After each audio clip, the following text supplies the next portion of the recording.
Yeah. Hey everybody. Welcome back. Welcome to June. Happy Pride. We are going to talk today about all of the books that I read and DNF'd in the month of May. A little bit of a different setup today. I've been kind of vibing just sitting on the floor and talking books with you guys, so we're just gonna keep rolling with that. I do have my notes next to me because we read a lot of books this month, and with that, we're just going to jump right on in. So we're starting off strong with our first book and our first audiobook of May, and that is Cleat Cute. This is one of many sports romances that we had in the month of May. I'm laughing because the cats are being absolutely chaotic. Anyways, so this is a sapphic romance of women's national soccer team. They're also on the New Orleans team together. Anyways, we have a dual POV of Grace, who is a returning veteran, the team captain, and Phoebe, a recent grad and newbie to the team. They have a will they won't be relationship. There's yearning. It's absolutely beautiful, and I love the different families that we see, the different representation that we get in this book. I love how the characters, through their relationship and through the different stages of their relationship, learn more about themselves and just grow as people. Our second book of May is actually our first DNF of the month, and that is Year of the M.A.Y.A. I DNF'd this at roughly 30% of the book, and guys, I was super bummed. Growing up, my favorite Disney princess was in fact Ariel, and this book just really grabbed my attention. It's Ariel's descendant. She's a princess. She's facing a coup that is going to take her away from her throne and make her own deal with Ursula, according to the blurb. Everything about it grabbed me. The description, the cover, everything really pulled me in. And I DNF'd it because of pacing.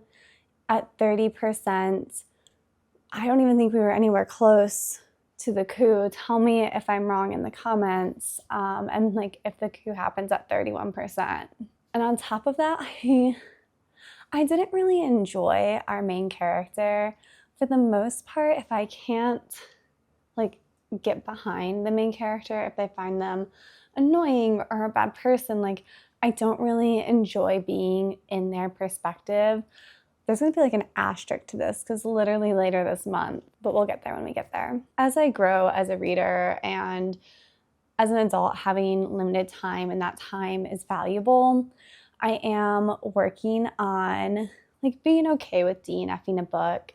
I've DNF'd books before, and I encourage other people, like if you're not vibing with it, DNF it. So I need to like take my own advice. And I did, in fact, just decide not to continue with this book this month. So maybe in the future, but for now, it just wasn't for me. Our next book is our first physical book of the year, of the month, our first physical book of May, and that is Wild Darling. This is book 3 in the Darling Devils series, and it follows the youngest brother, Parker, and our female main character, who her name is Mackenzie, and like she spells it just like me. Her nickname is Kenzie. Like that is what my friends and family call me. And like even on the cover, I feel like we kind of look similar. The difference is kind of in there. This Kenzie is an absolute baddie. She loves hockey. Like, don't get me wrong. I love hockey. And maybe I'm a baddie. I don't know. We're not going to go there. But she is actually a goalie. And when the high school Ransom High School needs a new goalie. Guess who steps in? Parker does. This was an absolutely perfect YA. I gave this 4 stars and I just loved it so much. It was the perfect enemies to lovers for YA, for high schoolers. They just grew so much as characters and as people. When I was writing my review for this, I specifically noted like, hey, Alexandra, please, I don't know if you have plans to continue this on with a 4th book for the younger sister Cami, but like, please do that. And she did in fact announce that Cami's book is coming, so very excited. Cami is not a hockey player, but she is, I don't know if she's an ice dancer or a figure skater. I recently learned that there's a difference. But anyways, Wild Darling, 4 stars. It's also at this point that I'm realizing I didn't give you my star rating for Cleat Cute, and I gave that 3.5 stars. Our next book is Our Ex's Wedding. May is for lovers, or at least reading about lovers in May matches the mood that I was in. So this was an amazing story. I gave it 3.75 stars. We have another dual POV romance following Ani, a wedding planner, and Rafi, a vineyard owner. They're both facing their family's expectations of them and trying to like prove themselves to be capable and just amazing people. And the best wedding ever falls into their laps, forcing them to be business partners. It also happens to be their shared ex. So Ani is bi, and her ex-girlfriend, who she thought was the love of her life, rolls up with her new fiance and wants Ani to be the wedding planner and wants the wedding to take place at Rafi's vineyard. Rafi also is like in love with this girl. So we see these two people who are kind of annoyed with each other because they got off on the wrong foot, both being forced to work together for a shared goal so that both of their businesses thrive and they can prove themselves to their families. And because of that, they have to work with their ex. It's wildly funny. I believe they're both Armenian. Let me check. Okay, I checked. They are in fact both Armenian. So I got to learn more about Armenian culture, and that was super fun as well. I've said it before and I'll say it again. One of my favorite things about romances is learning about different cultures that I've had limited experience with or have never experienced through the lens of a love story.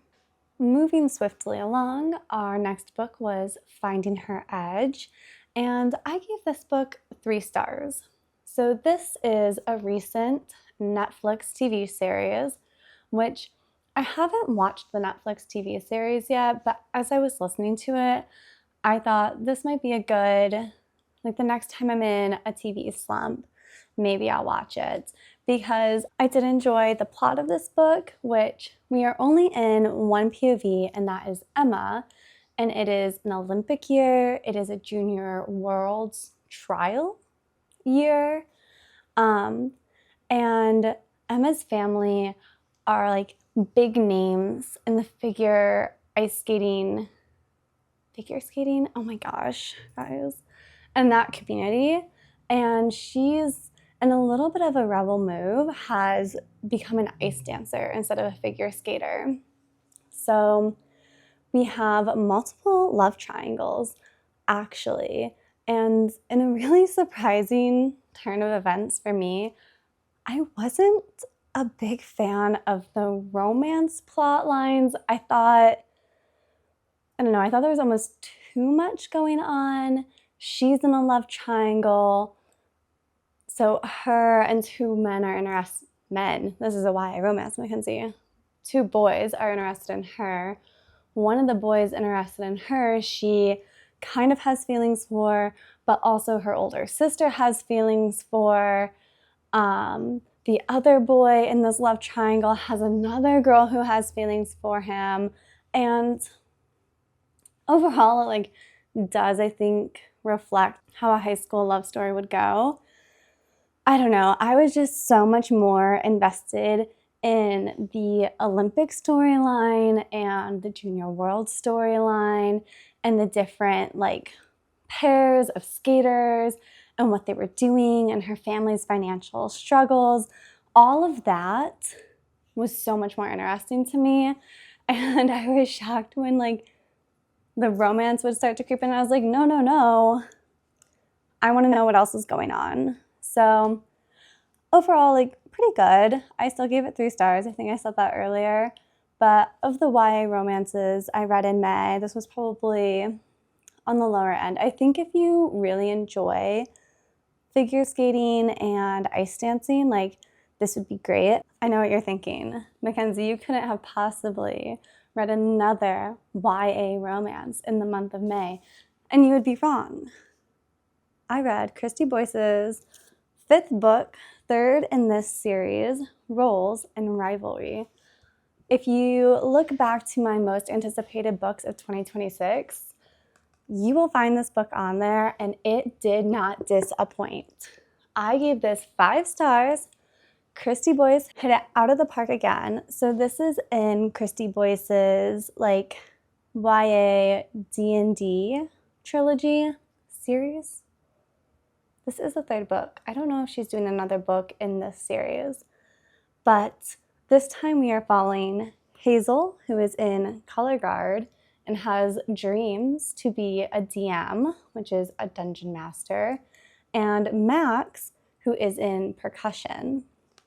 Interestingly enough, this is another enemies to lovers, and I think this is another one that was really well done. I was lucky enough to go to Christy Boyce's like on release day, her interview at my local indie bookstore, and she talks about how she felt it was a little bit hard to write an enemies to lovers in YA because in genres like romantasy, like you can have literal warring kingdoms who fall in love. And so she explained the reasoning behind color guard and percussion. And something I didn't know is that in the state of Ohio, these are graded, I think, separately. So I thought it was really interesting, her explanation. And as someone who wasn't in band in high school, I thought her descriptions were so well done, and she is just really good at getting into her character's point of view and making a very memorable book. So I feel like I haven't done the description justice. Just trust me, go read all 3 of them. They're wonderful books. They're really amazing.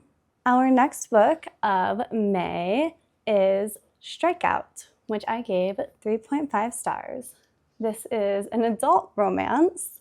So stepping away from YA, we're now back into scenes that can get spicy.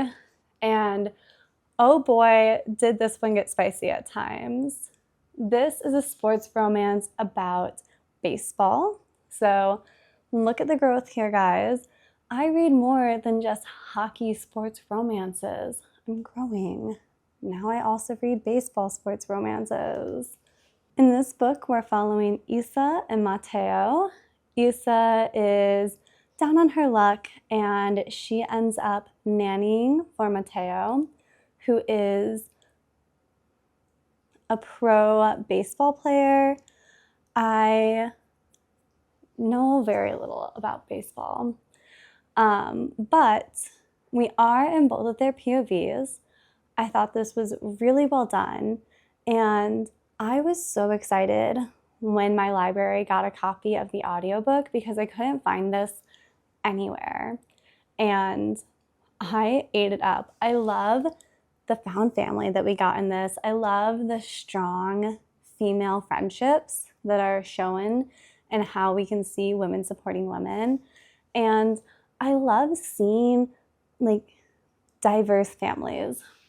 We have a single dad who, this is a little bit of a spoiler, but when the person he was hooking up with, because they weren't really a couple, they were just each other's like hookup, gets pregnant, he really wants to have a kid, and she is very adamant, like, hey, if you want a kid, I will have our kid, but I don't want to be a mom. That's not how I see myself.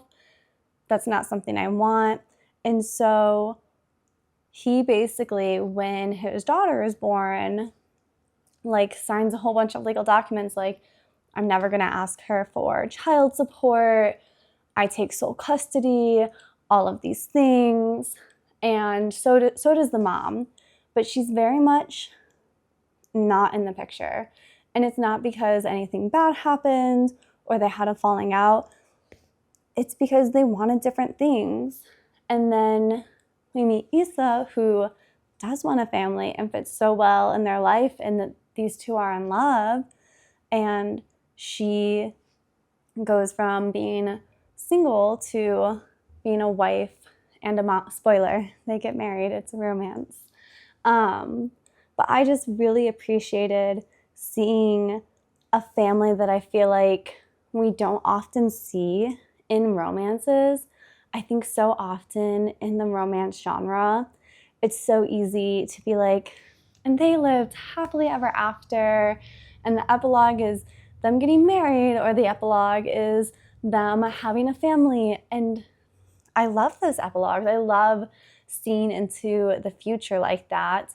But I think it was so refreshing to see a family and a romance and a love story that was different, and to see a woman like stand up and be like, hey, like, we were having a good time, but this accident did happen. Neither of us were planning for it. We took measures for it not to happen. And I like respect that this character was like, this is your decision as much as it is my decision. I don't know. All to say is just like, I don't think we see enough of that type of representation in books in general or in media in general. And I thought it was really well done. So shout out to Millie Perez, the author. I loved it. I'm gobbling up this series. And now we're getting into some novellas. I was one of the Kickstarter backers for the After the End Ali Hazelwood romance novella collection. And I've been trying to find like the right amount of time that it would take me to read and where it would fall into place, and just like my mood to start reading these novellas. They are all like dystopian, after the world has ended romances, and they're all novellas. There's 4 books. There's 2 novellas per book. And in May, when we went to New York, I'm like, this is a great time to read these novellas, because our New York trip was packed. If you saw the vlog, you could tell how crazy it was. We had some unexpected things happen. But so I read Skyn during the New York trip. I did, in fact, read this on the plane, to which some of my friends were like, girl, that is so brave of you. And I'm like, no one cares what I'm reading except for all of you. So thank you all for caring what I'm reading. I gave Skyn 3.5 stars. We are following Fall, who in her world, this is like after it sounds like another world war has happened, and we have most of the population actually living below ground. And then there's the few elite people living above ground. And if you're below ground, you're really working hard to be above ground. And if you can tell from the cover, in this dystopian society, getting cybernetic parts is huge. It's like a status symbol. And our girl, Fall, has a severe metal allergy, so she really can't get these enhancements that her society values. When her fiance unexpectedly dumps her for her stepsister, she's like, had enough. And through a series of events, she ends up engaged and then married to one of the elites, like heir apparent. His name is Ben. And I don't want to say too much more because this is a novella. There's not a lot of time. I've given you so much already. I think I would be very interested in a full-length novel to further explore this world and the societal structures that this book talks about. And yeah, that's where I'm going to leave this. And we're actually just going to skip ahead by one book because the next book I read is M.A.Y.A. I gave this book 3 stars. And similar to Skyn, I think the idea and the concept really good. I would love to read a full-length novel that explores some of the themes more. I would even love for this one specifically to have a duology because I don't know about a series, but I think a duology would serve this very well. I think it'd be very interesting. The reason I gave this a 3 stars compared to, this one is because in M.A.Y.A, there were just a couple of editing things that I think we could really benefit from having a traditionally published editor helping. I thought some of the pacing was a little bit off, and I think our male main character could use some work. All that to say, compliment sandwich, because I did enjoy the read. I really enjoyed the plot to this book, and I know what you're thinking. This is a spicy romance. The plot. But yes, there is actually a plot. And that is that M.A.Y.A is a cyborg. And in her world, they have figured out how to basically connect to other dimensions. So like the multiverse kind of. Dimensions is probably a better description than multiverse. And to get away from her captors, because she's literally been tortured into being a cyborg, she escapes to the last untouched dimension and runs into the alpha of a werewolf pack. So I'm just going to leave that there. You can get these books now apart from the Kickstarter that started it. When I was in New York at the Ripped Bodice, I saw these produced as individual books. So not even like this, where it had 2 books in one. They were smaller, and it was just one book. Each novella was its own thing. So you can still read them, so I don't want to give too much away.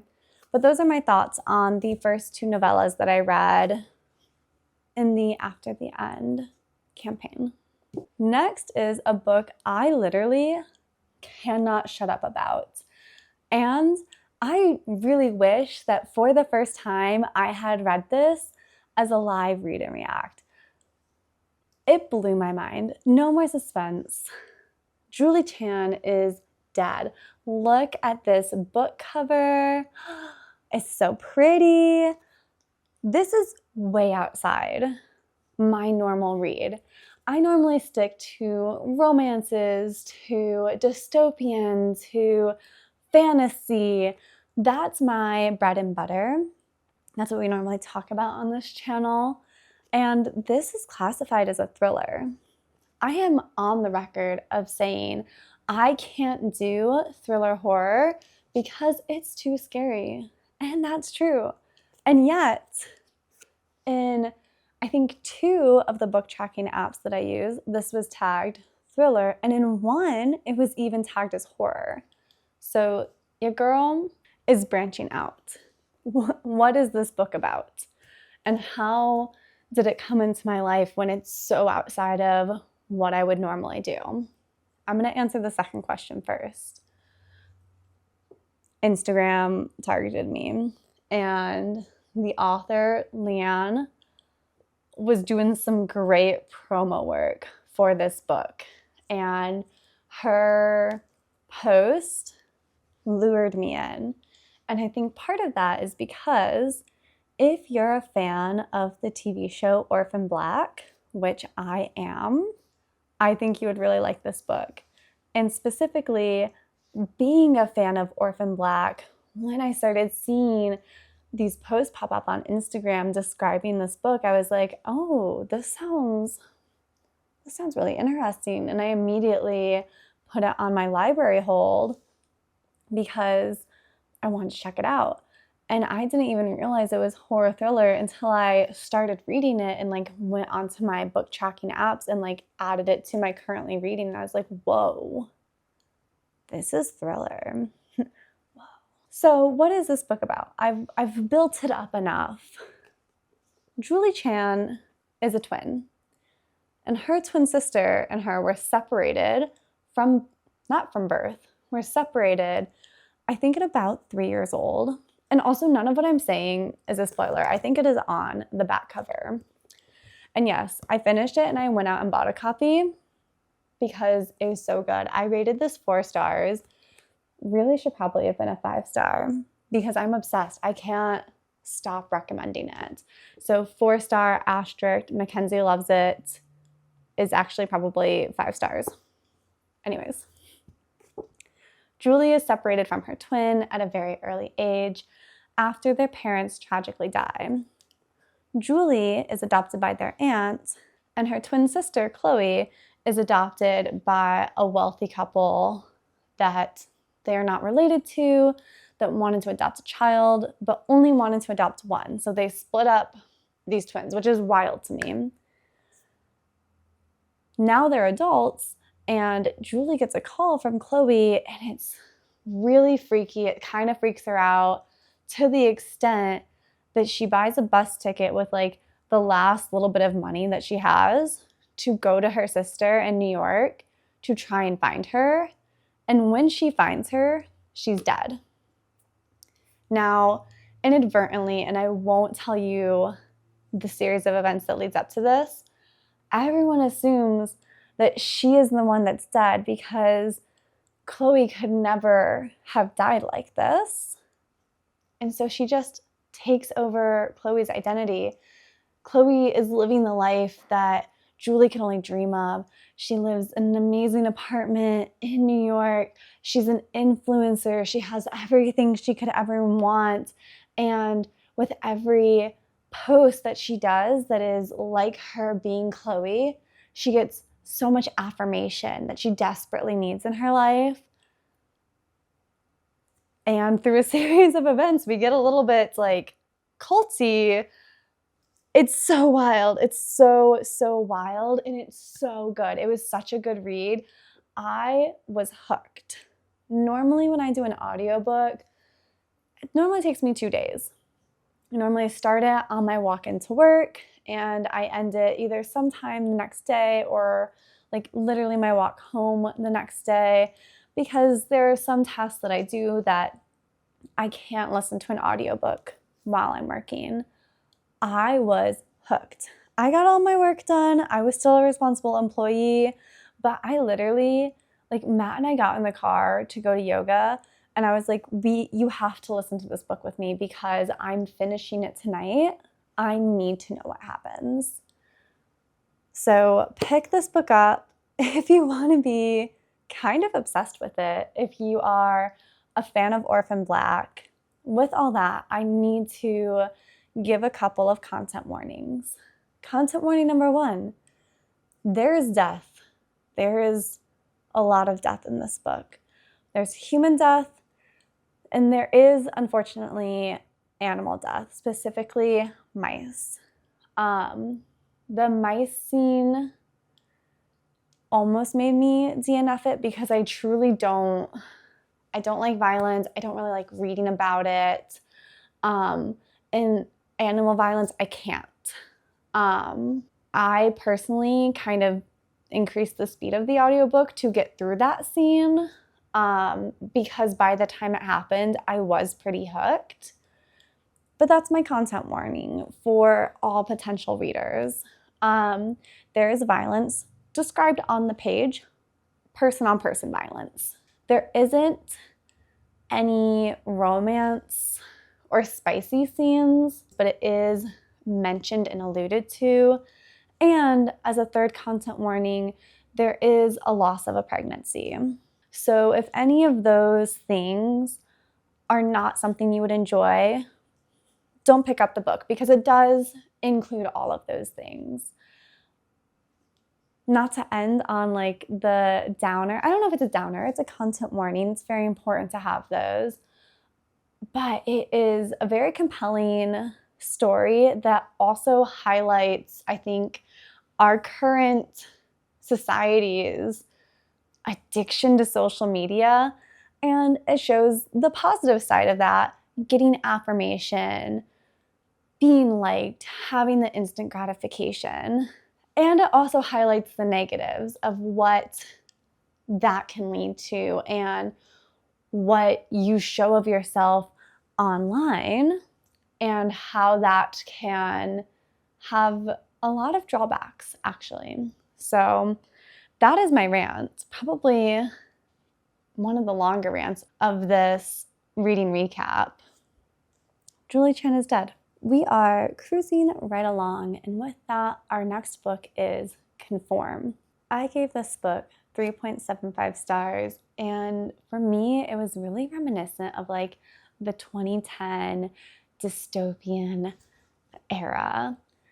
I think we all know what I'm talking about. The Divergent, Hunger Games, Maze Runner, era in life, everything, like dystopian novels was having its moment.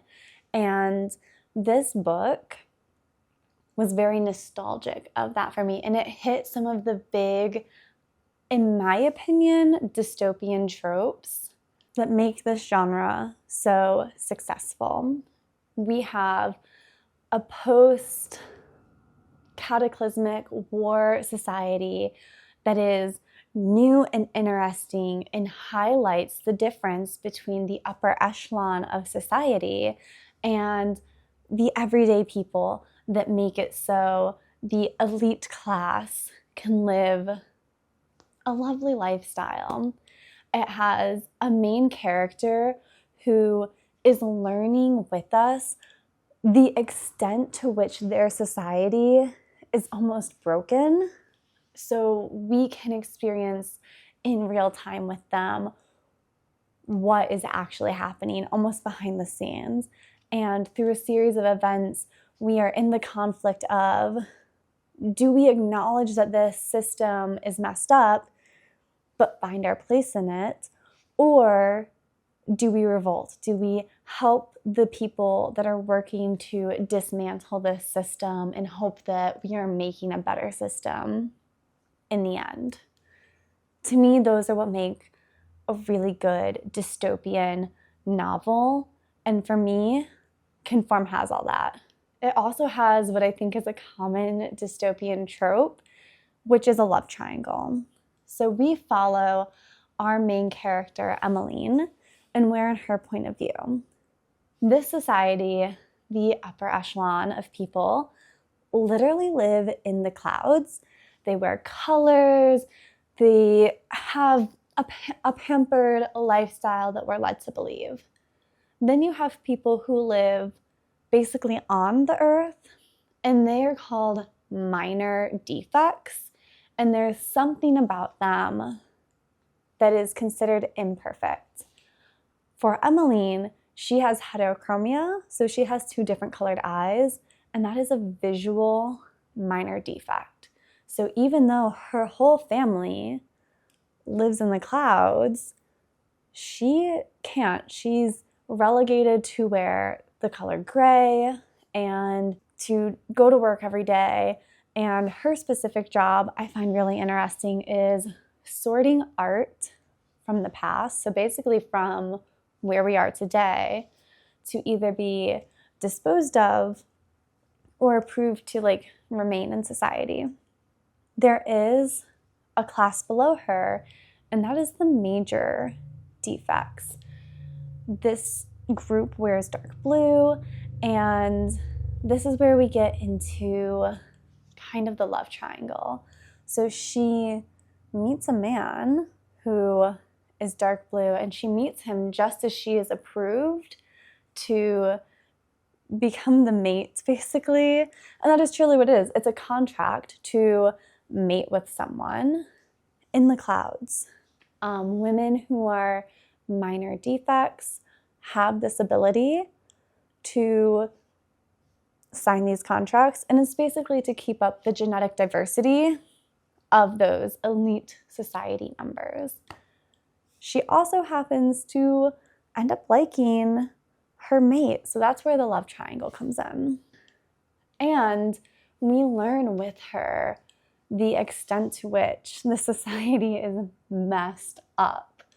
This is book 1. I don't know if this is going to be a duology or a series, but I know I'm invested. I found it very interesting. Like I said, I found it reminiscent of the books that I was reading in the 2010s that I absolutely adored. So I would recommend this one. All right, our next book is Perfect Chemistry, and I'm not going to do too much on this one because actually just today we released the live read and react of this book. So you've got a pretty good summary if you check out that vlog. And this is another YA romance. I think that this one is a little bit spicier than the other YA romances I read this month. The earlier ones I would classify like genuinely as YA. This one I would classify as like older YA. Yeah, there's a little bit more allusion to spicy scenes on the page. So I would say like later high school. Long story short, I do have the second book of this. Let me know if you guys would be interested in a live read and react for book 2. And now we're going to move right along. We're going to try and go quickly through the last 3 books we have because, like I said, my camera's acting up. If it stops again, we're going to have to just switch over to the phone, which is all good. And I'm so torn because the next book I read was Yesteryear, and I could do a whole video on just this book alone. So much happened. I gave it 4 stars. The blurb that I feel like has been going around and that has made this book really popular is we have a trad wife influencer in modern day, and she wakes up in like 1825 and has to live a traditional life. Now, again, this is not my normal reading genre. I feel like this is much more just like strict fiction, but there was so much hype around this. I put a hold request on my library. I had to see if it lived up to the hype, and 4-star review, I feel like it did. And this is remember earlier in the video when I said asterisk, if I don't like the main character, I normally have trouble finishing the book or enjoying the book. This is the exception. This book was so well written and it was so interesting that I hated our main character, Natalie, hated her. And I enjoyed the book. Almost every sentence or every other sentence, my jaw would just drop based on this character's inner thoughts and feelings or things that she actually said out loud. Blew me out of the water, blew my mind. Honestly, most of the characters in this book I didn't like. I didn't find them lovable. I thought they were bad people. I thought they were annoying. And the exception to that is Clementine. Yeah, it was so weird. It was so wild. And I don't want to spoil it because I think it really works. The less if you just go in just with the blurb that I said, trad wife influencer wakes up and actually has to live a trad wife, I think that's the experience the author wants you to go into.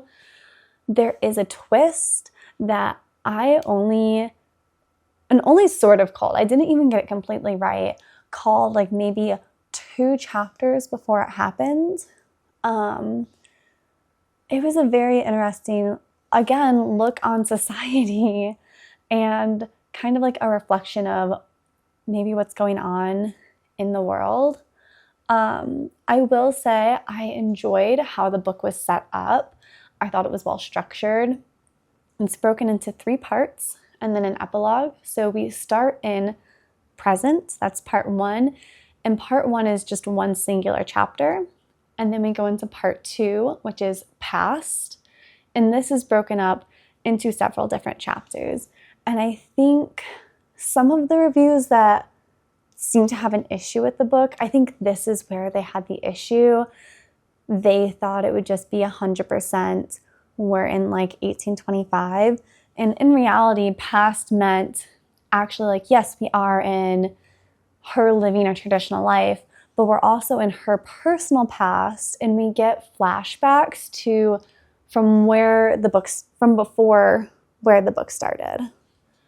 And I think that was really well done, and it made me compelled. I wanted to keep learning more. And then we have part 3, and I believe part 3, like part 1, that is just one chapter, and that's future, and then we have an epilogue. I can't really give you any more information because I don't want to spoil it. But again, I feel like I could spend a whole video breaking down different parts of Yesteryear and just giving my thoughts and feelings because I have so many of them. Matt has not read this, but I will just be like, oh, and this thing that happened in Yesteryear, I just have to talk about it with someone. And so I talk about it with him. And he's a really good he's a really good sport about it. He's like, that sounds really weird. And I'm like, it was. It was really weird. And I hate all of the characters, but I really liked the book. So I will leave that there, again, because I don't want to spoil too much. And I want to kind of wrap up filming with my camera acting a little bit odd. There is one thing of content warning I'd like to put out, and that there is an explicit scene on the page that doesn't feel consensual, though it is partially, I don't want to say it's described consensually, but it's very confusing. It's very confusing. So that's what I'll leave that content warning as. It's very vague. I know, I'm sorry. That's what you get. Let me know if you've read it and if you liked it and what you thought of it. And if you haven't read it, when you do read it, if you do, come back here and let me know your thoughts. And if you think I should have given you more information or if what I left you with was enough. Our next book is Starshipped by Cat Sebastian. And this is my other DNF for this month. I was very excited to read this book. It sounded very interesting to me. It's like these 2 actors who are on the same nerdy TV show. So like in my mind, I was thinking like Star Trek, like that type of vibe. And I think they're supposed to it's a romance, so they fall in love. But a couple of things led to me DNFing this book. The biggest contributor is that this was an audiobook for me, and the narrator didn't do it for me. That's a very personal preference. Some people might love this narrator. Me personally, I wasn't a fan. Sometimes I push past narrators that aren't really doing it for me if I think I'm really going to enjoy the book. So the other part of the reason why I DNF'd this is I saw another booktuber mention that they are normally big Cat Sebastian fans, and this was not a book that they enjoyed. just like having that information that the book didn't end up as expected, and having another booktuber be like, oh, it just wasn't for me, in addition to having the narrator that I couldn't really handle. It's a me problem. It's 100% a me problem. I DNF'd this book pretty early. I think, honestly, it was like 8 or 9% where I was like, nope, I need to move on, because I was like starting to avoid listening to the book. I was really excited. I thought I was going to get like 2 or 3 more books in this month, but I just avoided listening to this book. And it even bled into my physical reading. I was like, I can't do anything books right now. I'm so dramatic. But I DNF'd that one. Our last book of May is another romance. Like I said, May was super romance heavy, and it was a great time. I was definitely in the mood for love. Love was in the air. The last book is The Book Tour, and I gave this 3.5 stars. We are following Anna and Ryan. Anna is a doctor turned podcaster who has written her first book. It's a self-help book. And Ryan works for her book's publisher as like an agent. He's with the publisher. This is kind of enemies to lovers, because she thinks that he hates her book and doesn't like her based on their first meeting and a couple of following events. And let's just say that's not entirely true. And he ends up being the publish representative that is going on her book tour with her to make sure everything runs smoothly. And on the tour, she finds out maybe just how wrong she is about Ryan and why they actually make a really good partnership. This was another book that we learn about different cultures, because her podcast focuses on immigrants and first-generation Americans.